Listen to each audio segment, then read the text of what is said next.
100 سال کی عمر تھی قادسیہ کی جنگ میں، جب وہ وہ گھوڑے پر لڑ رہے تھے، لڑتے لڑتے زخمی ہو کر گرے، عمر کتنی؟ 100 سال، زخمی ہو کر گرے۔ ایک ایرانی کا گھوڑا قریب سے گزرا تو اس کی دم پکڑ لی، اور اس کو جو پکڑ کے کھینچا، ایرانی نے سارا زور لگایا کہ گھوڑے کو میں نکال لوں، وہ گھوڑا نہیں چھڑا سکا۔ آخر وہ گھوڑا چھوڑ کے بھاگ گیا، اور انہوں نے اس کو یوں پیچھے کھینچا اور کھڑے ہو کر چھلانگ لگا کے اس کے اوپر چڑھ کے پھر لڑنا شروع کر دیا۔ 110 سال کی عمر میں نہاوند کی جنگ میں شہید ہوئے۔ رجال دیکھے ہیں اس زمین و آسمان میں، رجال لا تلہیہم تجارت ولا بیع عن ذکر اللہ واقام الصلاۃ وایتاء الزکاۃ یخافون یوما تتقلب فیہ القلوب والابصار من المؤمنین رجال فمنہم من قضى نحبہ ومنہم من ينتظر وما بدلوا تبدیلا۔ اس دل کو اللہ کے لیے صاف کرنا سیکھو، اس دل کو اللہ کے لیے پاک کرنا سیکھو، اور اس کی صفائی میں سب سے بڑی چیز ہے کہ اس کو بغض سے پاک کرو، اس کو نفرت سے پاک کرو، اس کو حسد سے پاک کرو، اس کو دنیا کی حرص و ہوس سے پاک کرو، اس کو بڑا بننے کی ہوس سے پاک کرو۔ نیچے زمین کی طرف یمشون علی الارض ہونا واذا خاطبهم الجاہلون قالوا سلاما، زمین پر بچھ کر چلو۔ لن تخرق الارض ولن تبلغ الجبال لا تمش فی الارض مرحا انک لن تخرق الارض ولن تبلغ الجبال طولا کل ذلک کان سیئہ عند ربک مکروہا۔ تو زمین پر جھک کے چلو، دلوں کو، اگر دل میں اللہ کو بسانا ہے۔ موسیٰ علیہ السلام سے پوچھا قوم نے، آپ کے رب کا کوئی گھر ہے؟ تو ناراض ہو گئے، یہ کیا سوال کرتے ہو؟ اللہ نے کہا نہیں، ان سے کہو کہ تیرا رب لا مکان ہے لا زمان ہے، لیکن ایک صاف دل جو مسلمان کا ہوتا ہے وہ تیرے رب کا عرش ہے، تیرا رب اس میں آتا ہے۔ لا یسعنی ارضی ولا سمائی، شاید یہ پتہ نہیں اس کی روایت کیسی ہے، لیکن اس کا مضمون صحیح ہے کہ صاف دل اللہ کا عرش ہے، اللہ کے عرش سے زیادہ وہ نورانی اور قیمتی ہے کہ جہاں اللہ کی محبت ہے۔ تو آپ لوگ جا رہے ہو، اللہ کو سامنے رکھ کے زندگی گزارنا، اور اللہ کو سامنے رکھ کے زندگی گزارنی ہے تو سیرت پڑھو، سیرت قرآن پڑھو، سیرت پڑھو۔ اور آپ کو ایک کتاب اللہ نے دے دی ہے، کیا نام؟ کیف عاملہم۔ اس کو اس طرح ساری زندگی پڑھو جیسے قرآن پڑھتے ہیں، کہ آپ کو پتہ چلے کہ زندگی گزارنی کیسے۔ مولوی بن کے زندگی نہیں گزارنی، مومن بن کے زندگی گزارنی، دیوبندی بن کے زندگی نہیں گزارنی، امتی بن کے زندگی گزارنی، مسلم بن کے، مومن بن کے زندگی گزارنی، کسی سیاسی تحریک کا حصہ نہیں بننا، کسی تحریک کا حصہ نہیں بننا۔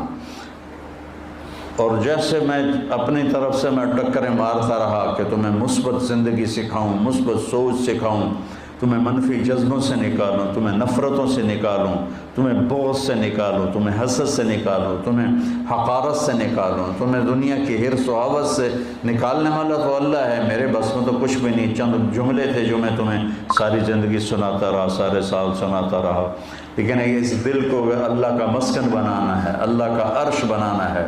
تو میرے عزیزو، اسے وہ انصاری صحابی کی طرح کہ اس دل میں کسی کے لیے کوئی نفرت نہیں۔ ہم نے ایک صحابی آئے جوتا ہاتھ میں، انصاری صحابی، اگلے دن آپ نے کہا اس دروازے سے جنتی آ رہا ہے، وہی انصاری صحابی جوتا ہاتھ میں۔ تیسرے دن آپ نے کہا جنتی آ رہا ہے، وہی صحابی جوتا ہاتھ میں۔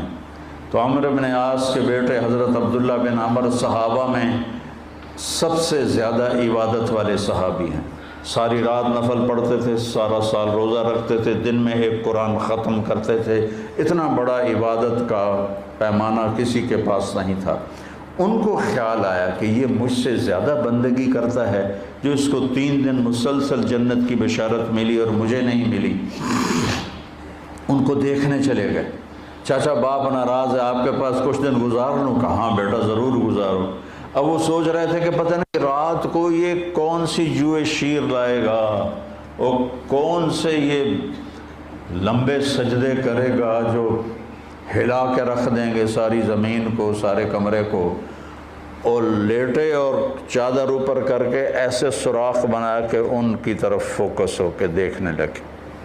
وہ تشریف لائے اور بسم اللہم بسم کا موت و احیا کر کے بسم اللہ دے برکت نال ساری رات سوتے رہے۔ وہ تو حیران پریشان ہو گئے، بھی اے کی بن کہ بندہ جنت دی بشارت لے رہا ہے تو ساری رات سوتا پہ ہے۔ اس زمانے میں تو منافق بھی تہجد نہیں چھوڑتے تھے۔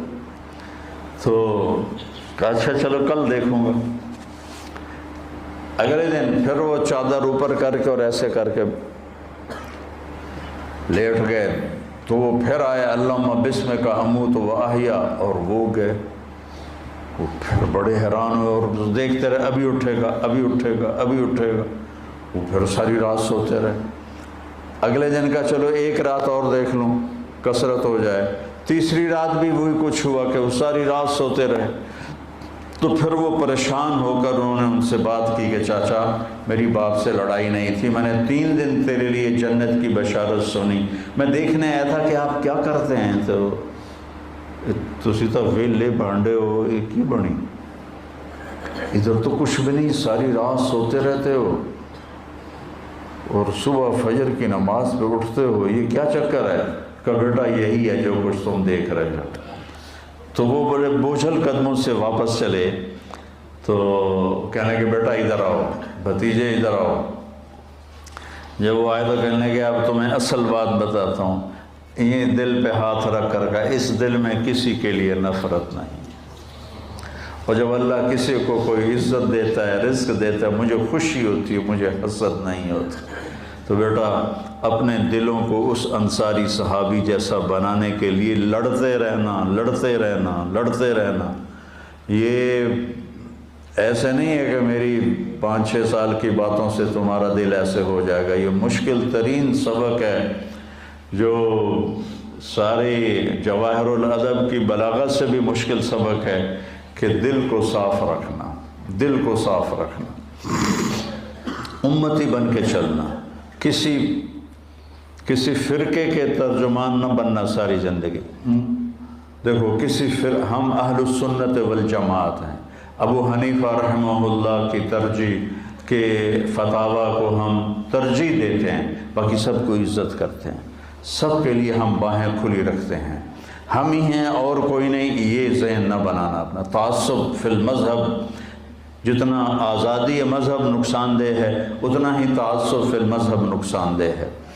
تو اپنے آپ کو امتی بنا کے چلنا، اپنے آپ کو اپنے نبی کا نائب بنا کے چلنا۔ تم انبیاء کے وارث ہو، اللہ نے تمہیں وارث بنایا، تمہاری یہ عمر ہے، ہم تو ڈھل گئے، قبر قریب ہے، دنیا دور ہے، آخرت قریب ہے۔ اللہ آپ کو لمبی زندگی دے، آپ میرا سرمایہ ہو، میرا ذخیرہ ہو۔ اگر آپ صحیح چلو گے تو میرے لیے پروفٹ ہے، میرے لیے نفع ہے، میرے لیے بہت بڑی عزت کی بات ہے۔ اگر آپ ادھر ادھر ہو گئے تو میرا ہی نقصان ہے، میرا ہی گھاٹا ہے۔ تو اپنے آپ کو امتی بنا کے چلاؤ، اور کرنے کے کام بہت ہیں لیکن مثبت کاموں میں لگو۔